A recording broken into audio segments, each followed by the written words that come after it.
Hi hello everyone, welcome back to ధృతి diaries.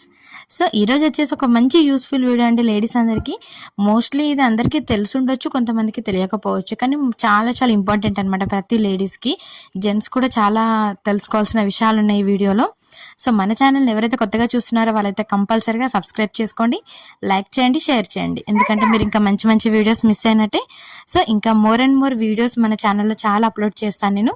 So మన ఛానల్ని అయితే సబ్స్క్రైబ్ చేసుకొని ఒకసారి చెక్ చేయండి మన ఛానల్లో వీడియోస్ అన్నీ. సో నేను ప్రీవియస్ వీడియోలో చెప్పాను కదండి, నేను మా అమ్మ వాళ్ళ ఇంటికి ఎందుకు వెళ్ళాను అనేది. నేనైతే మొదటిసారిగా నా పెళ్ళైన తర్వాత అయితే ఫస్ట్ టైం మట్టలు చేయించుకోవడానికి అయితే వెళ్తున్నానండి.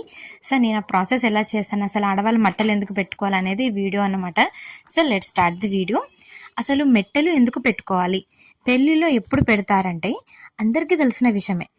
నార్మల్గా మనకి పెళ్లి రోజు అంటే ఏముంటుందండి, ఆడవాళ్ళు అయితే గౌరీ పూజ చేస్తారు. పెళ్లి కూతురు గౌరీ పూజ చేసిన తర్వాత పీటల మీదకి మేనమామ అలాగే ఇంకా చుట్టుపక్కన వాళ్ళందరూ వచ్చి బుట్టలో తీసుకొచ్చి పెళ్లి కూతురిని అయితే మన స్టేజ్ దగ్గర అయితే కూర్చోపెడతారు, మండపం దగ్గర.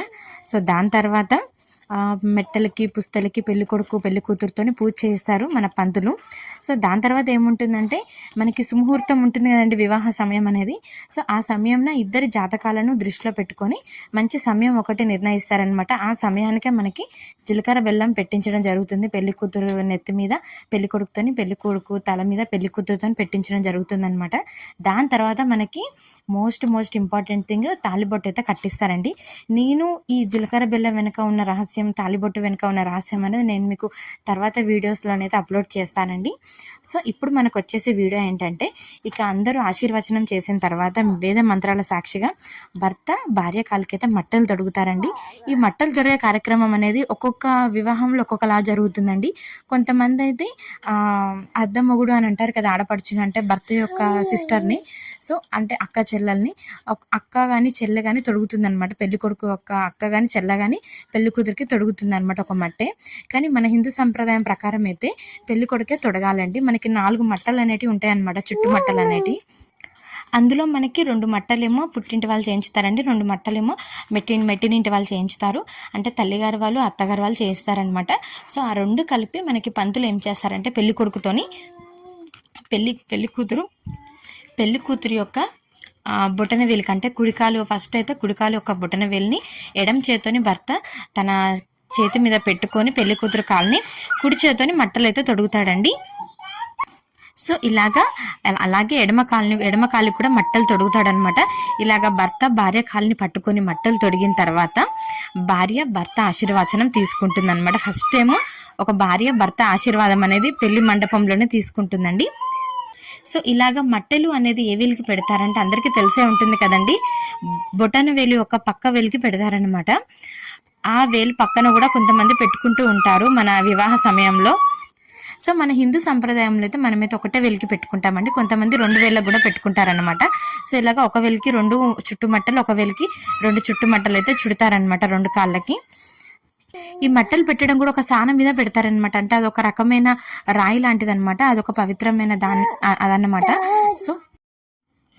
సో అసలు మట్టలు ధరించడం వెనుక దాగి ఉన్న రహస్యం ఏంటంటే, ఆడవారి గర్భకోశంలోని నరాలకు కాలివేలికి ఒక సంబంధం ఉందని ఆయుర్వేద నిపుణులు ప్రాచీన కాలంలోనే కనిపెట్టారనమాట. కాలివేలు దగ్గర నుండి శరీర అన్ని భాగాలకు కనెక్ట్ అయిన నరాల ద్వారా మనకి సంతానోత్పత్తి జరిగి వంశం అభివృద్ధి చెందుతుంది. సో ఇలాగ మెట్టవేలు దగ్గర ఉండే నరాలను బాల చేరు నరాలు అని అంటారన్నమాట మనము. ఇవి వివాహం అనంతరం ఆడవాళ్ళు త్వరగా అభివృద్ధి చెందుతాయండి, మరింత శక్తివంతంగా అయ్యి సంతాన సమస్యలకు, రక్తహీన సమస్యలకు, అలాగే నెలసరి క్రమం తప్పకుండా రావడానికి ఇలాంటి ఎన్నో ఉపయోగకరమైన అంశాలు మనకి మెట్టలు ధరించడం వల్ల కలుగుతాయి అన్నమాట. సో ఇలాగా ఎంతో ఉపయోగపడతాయి వెండి మట్టలు ధరించడం అనేది. అందుకే పిల్లలను కనే శక్తి ప్రపంచంలో ఎంతో గొప్పదైన ఆడవారికి సాధ్యం అన్నమాట. సో అందుకనే ఆడవాళ్ళే కంపల్సరీగా మట్టలు అనేది ధరించాలన్నమాట. అలాగే భర్తకు ఆయుష్ను పెంచుతాయి ఇలా మనం మట్టలు ధరించడం వల్ల కూడా. సో ఇలాగ మట్టలు ధరించడం వల్ల ఎంతో ఉపయోగం ఉంటుందండి. దానివల్ల మనకి ఎలాంటి ఇబ్బంది ఉండదు, ఆరోగ్యకర సమస్యలు అన్నమాట. అందుకని కావాల్సుకొని మన పాతకాలంలో ఆడవాళ్ళు ఏం చేసేవారంటే ఎక్కువ మట్టలు చేయించుకున్నారన్నమాట, తులంన్నర. ఇప్పుడు ప్రస్తుతం ఉన్న సొసైటీలో అమ్మాయిలు అయితే అసలు మట్టలు ధరించడం బంద్ చేశారండి. అసలు అది చాలా పవిత్రం అనమాట. వివాహి అని చెప్పడానికి ఇది ఒక్కటే మనకన్నమాట, మనకున్న ఆధారము. సో ఇలాగ కంపల్సరిగా మట్టలు అయితే ప్రతి ఆడవాళ్ళు ధరించాలండి వివాహం అనంతరము. కాకపోతే కొంతమంది బంగారంతో చేయించిన మట్టలు ధరిస్తారండి. అలా ధరించడం చాలా పాపం అండి. ఎందుకంటే మనం బంగారాన్ని ఎంతో పవిత్రమైన దానిగా పూజిస్తాం కాబట్టి అందుకని బంగారం మట్టలను అసలు ధరించకూడదండి. వెండి మట్టలే ధరించాలి, ఎంత ఉన్న వాళ్ళైనా లేని వాళ్ళైనా. సో ఈ విధంగా మనకి మట్టలు ధరించడం వెనుక దాగి ఉన్న రహస్యం, అలాగే అలా మట్టలు ధరించడం వలన మనకు కలిగే లాభాలు ఏంటో మనం ఈ వీడియోలో తెలుసుకున్నాం కదండి. సో నెక్స్ట్ వీడియోలో నేను మొదటిసారి మట్టలు ఏ విధంగా చేయించుకున్నాను, ఆ రోజు మా ఇంట్లో నేను ఏ విధంగా పూజ చేసుకున్నాను, ఆ రోజు అమ్మ వాళ్ళు నాకు ఎలా బట్టలు పెట్టారు, అంటే శాస్త్రోక్తంగా అంటే మనము ఆచారాలు ఎలా పాటించాం మేము అనేది, ఎలా చేసుకోవాలి మట్టలు ధరించడం అనే కార్యక్రమం అనేది, మట్టలు ధరించిన తర్వాత అనంతరం కార్యక్రమం ఏంటనేది నేను నెక్స్ట్ వీడియోలో అప్లోడ్ చేస్తానండి. సో ఈ వీడియో అయితే అందరికీ నచ్చింది అనుకుంటున్నానండి. ఇంకా ఏమైనా సందేహాలు ఉంటే మాత్రం నా కామెంట్ సెక్షన్లో కామెంట్ చేయండి. సో ఈ వీడియో నచ్చినట్లయితే కంపల్సరీగా ఏం చేయాలో తెలుసు కదా మీకు, లైక్ చేయాలి, షేర్ చేయాలి, అలాగే సబ్స్క్రైబ్ చేయాలి. ఇంకా మోర్ అండ్ మోర్ ఇలాంటి useful videos and informative videos కోసం మన ఛానల్ని keep watching Dhruti diaries. Bye bye.